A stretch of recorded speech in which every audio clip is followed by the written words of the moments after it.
Have you ever heard of Leonardo da Vinci's machine for walking on water? In Renaissance Italy, Leonardo filled page after page with ideas that blended art, observation, and engineering. Among them was a curious concept, a way for a person to cross the surface of a river using buoyant shoes and poles for propulsion, one of several water-related studies preserved today in the Codex Atlanticus.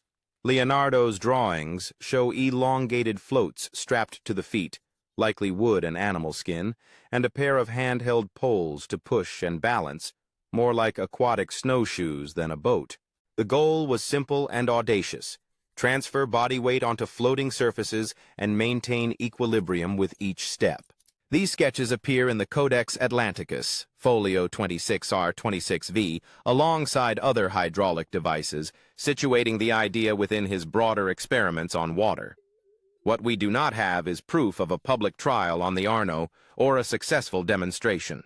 No contemporary record confirms a full-scale test. The oft-repeated stories of a brief glide witnessed by onlookers belong to later retellings rather than documented events. As with many of Leonardo's machines, the concept likely remained on paper, a thought experiment testing the limits of balance, buoyancy, and human power.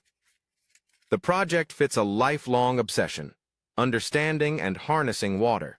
Leonardo surveyed rivers, drew eddies and currents with scientific precision, and even proposed ambitious hydraulic works for the Arno.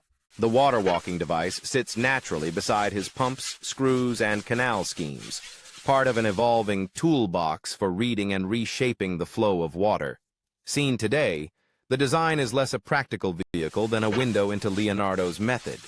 Observe nature, imitate its principles, and translate them into mechanisms. Whether or not anyone ever strode across a river with floating shoes, the idea captures the fearless curiosity that made him study everything from bird flight to river hydraulics, and keeps inspiring engineers and artists alike. What do you think? Clever thought experiment or a device that could have worked with better materials? Tell me in the comments, and if you enjoy stories like this, subscribe for more deep dives into Leonardo and the inventions that shaped our world.